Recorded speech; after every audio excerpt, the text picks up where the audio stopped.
আমি ৫ বছর পর্যন্ত দুবাইয়ে ছিলাম। আমি অনেক গরিব মানুষ ছিলাম। লুকিয়ে লুকিয়ে কাজ করতাম। আমার কোনো আইনি কাজ ছিল না। একদিন একটা সুন্দরী মহিলা আমার কাছে আসে আর বলে, আমার জন্য কাজ করো, আমার বাড়িতে থাকতে পারবে, আমি তোমাকে মাসে মাসে ১,০০,০০০ টাকা দেব। আমি তৎক্ষণাৎ মেনে নেই, কারণ আমার টাকার খুব প্রয়োজন ছিল। সে মহিলার বাড়িতে গেলে আমার যে কাজ করতে বলে, সেটা শুনে আমার হুঁশ উড়ে যায়। সে তো আমাকে মহিলার সাথে, আমার নাম দিনেশ। আমি দুবাইয়ে ৫ বছর পর্যন্ত ছিলাম। আমার নতুন নতুন বিয়ে হয়েছিল।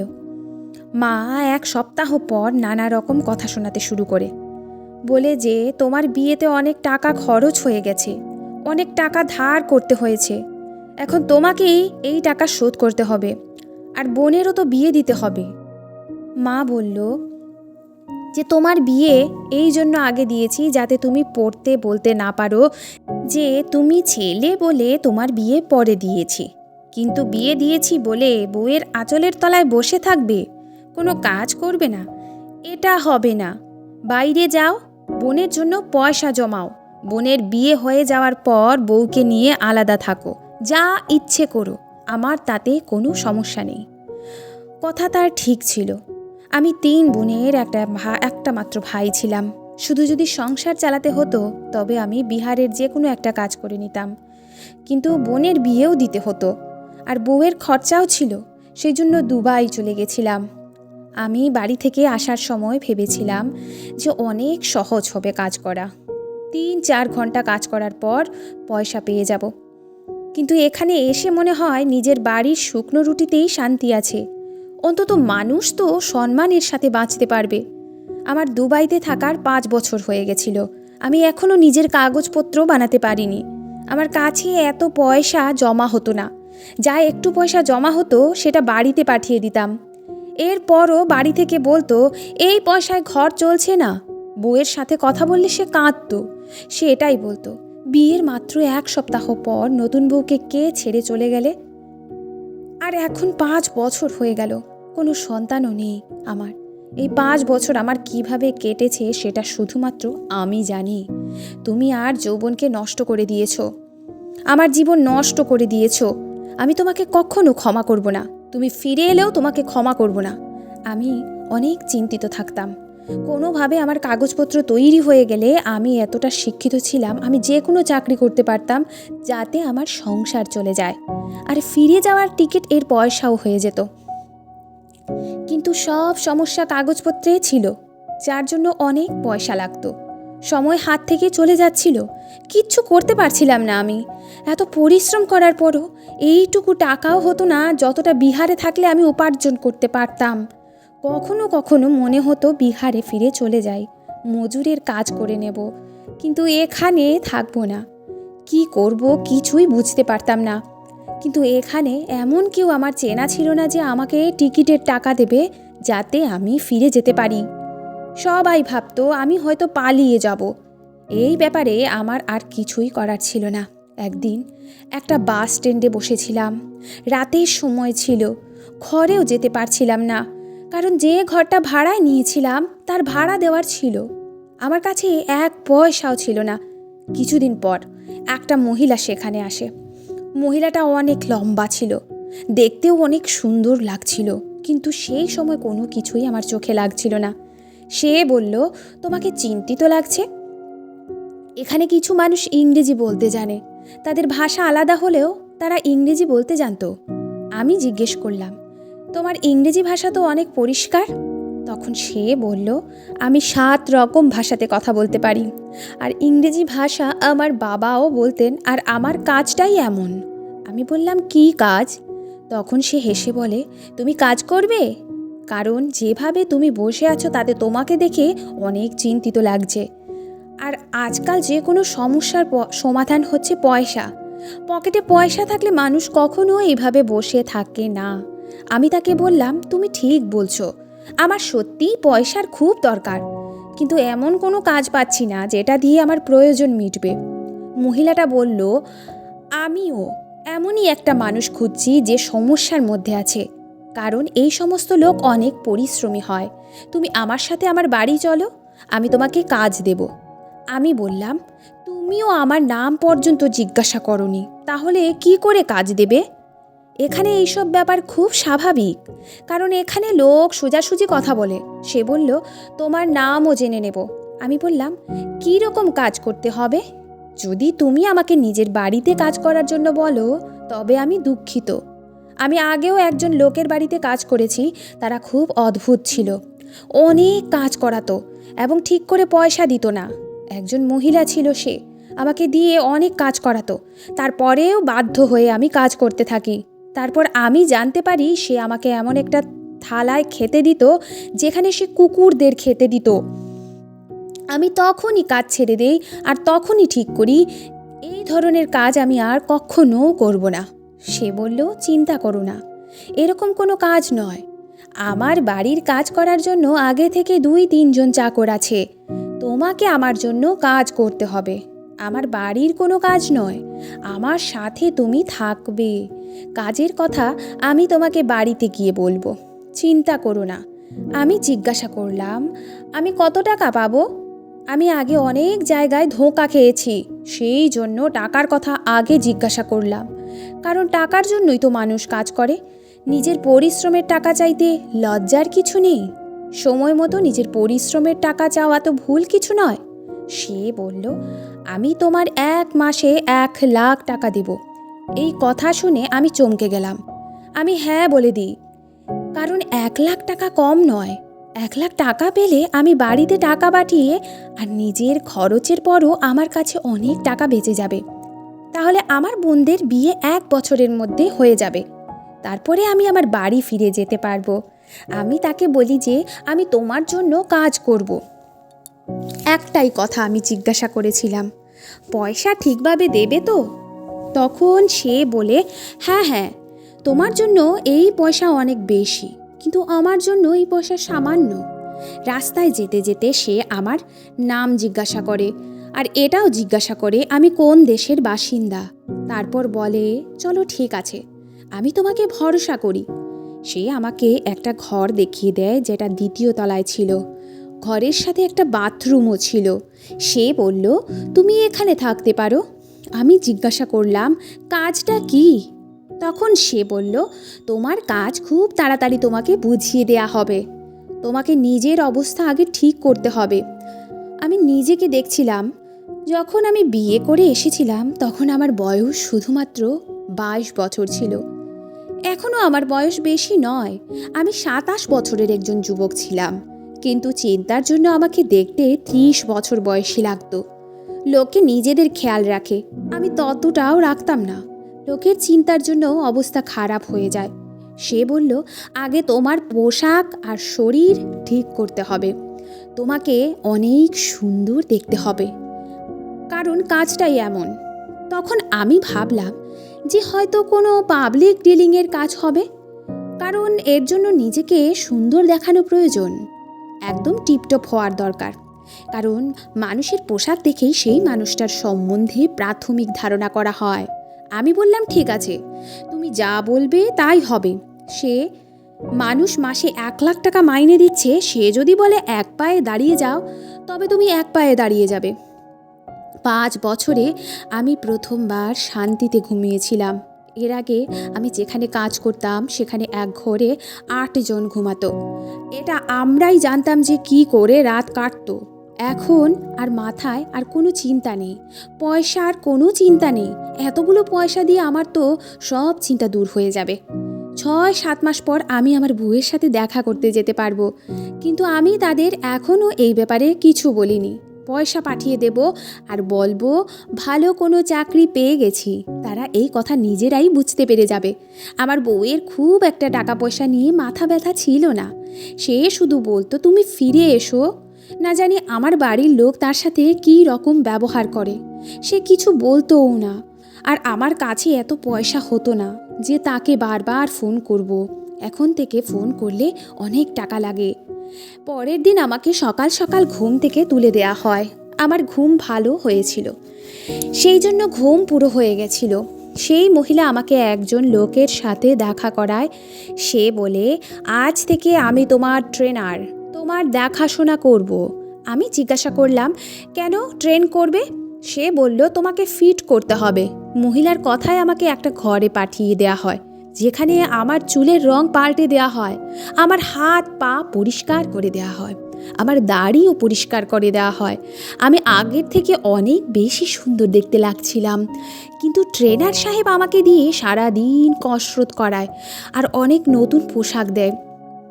আমাকে এমনভাবে সাজানো হচ্ছিল, তাতে মনে হচ্ছিল আমি যেন কোনো হিরো, আর আমাকে দিয়ে কোনো বইয়ের হিরোর পাঠ করানো হবে। 1 মাসের জন্য আমাকে নিজের খেয়াল রাখতে হবে। তার নাম যাই হোক না কেন, তাকে সবাই কাকি বলে ডাকতো। আমি যেখানে চাকরদের অদ্ভুত একটা কথা বলতে শুনেছিলাম যে নতুন ছাগল যাকে নিয়ে এসেছি সে অনেক সুন্দর দেখতে, কিন্তু সে এখানকার মনে হয় না, বাইরের দেশ থেকে এসেছে, তবেই তো তার কথা এখানে এসেছে। সত্যি কথা বলতে এইসব কথা শুনে আমি একটু ঘাবড়ে যাই। সে কিসের ব্যাপারে কথা বলছিল? কাকি কি এর আগেও এইভাবে ছেলেদের নিয়ে আসতো? এখনো পর্যন্ত সে আমাকে ঠিক করে বলেনি যে আমার কাজ কি, কিন্তু তাদের কথা শুনে আমার মনে হচ্ছিল এখানে ছেলেদের আসা যাওয়া লেগেই থাকে। দেখতে শুনতে ভালো ছিলাম আমি, আমাকে কি সে শুধু এই জন্য নিয়ে এসেছিল যে আমার পয়সা ছিল না? সে কি আমাকে বিয়ে করতে চায়? সেই জন্যই কি আমাকে এত সাজাচ্ছে? কিন্তু এরকম হলে আমি কখনোই তাকে বিয়ে করব না।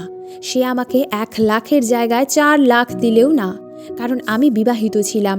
আমি আমার বউকে কথা দিয়েছিলাম, আমি যদি 5 বছর অপেক্ষা করানোর পর যদি এখন আমি এই রকম করি, তার সাথে বিশ্বাসঘাতকতা করা হবে, যা আমি করতে পারবো না।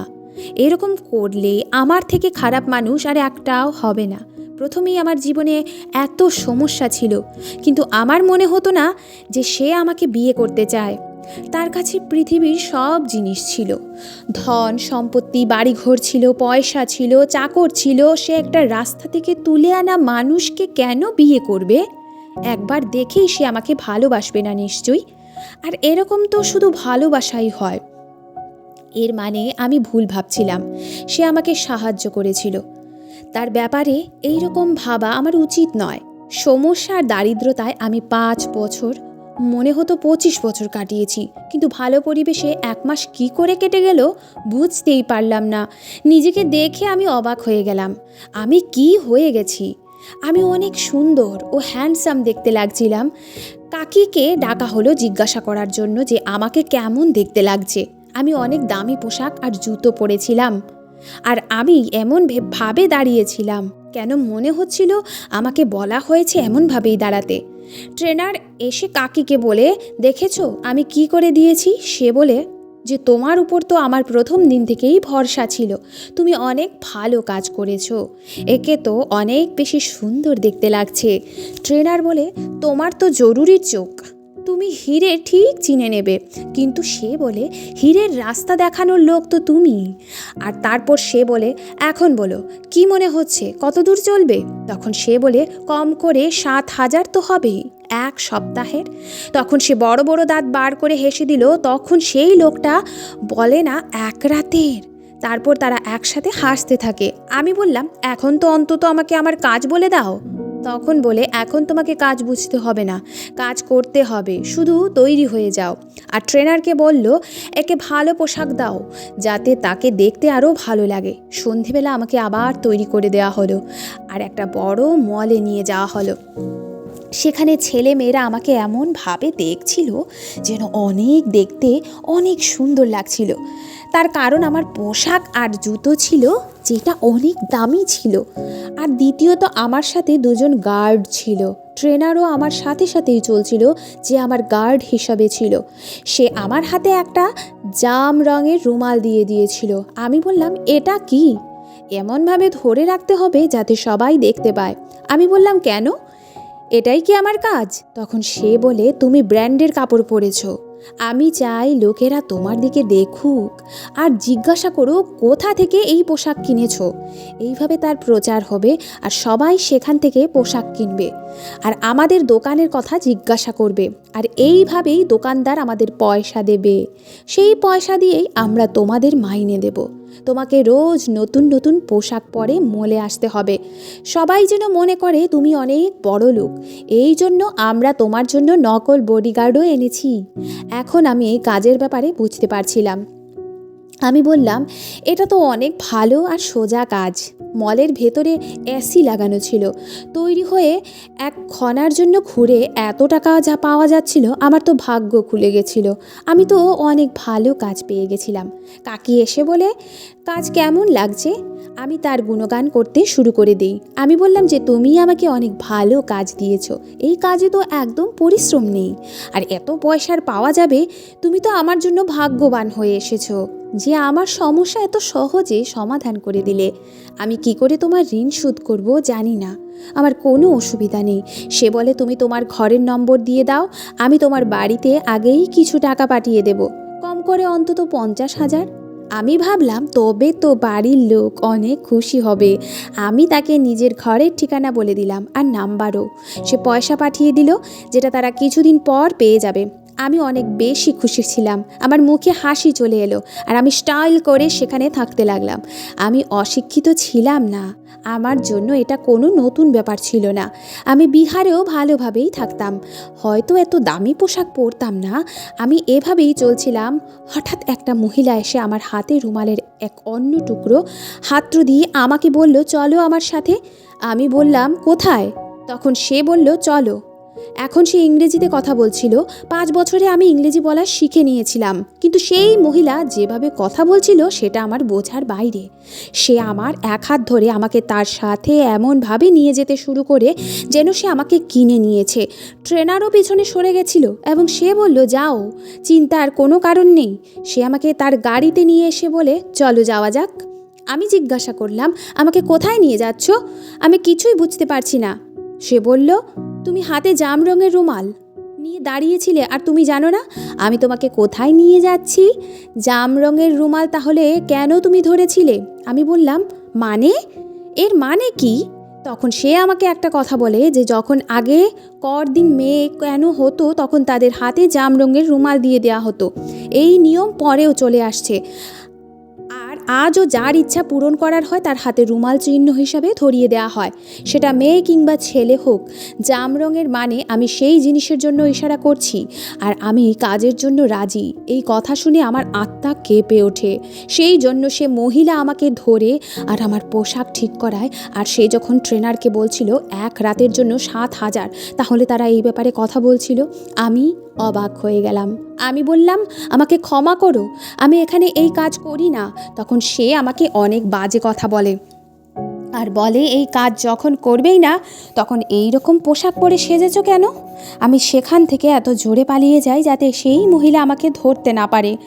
পরে সে আমার আর কোনো খোঁজখবরও নেয় না। তারপর আমি একজন ভালো মানুষকে পাই, আমি তাকে সব কিছু বলি।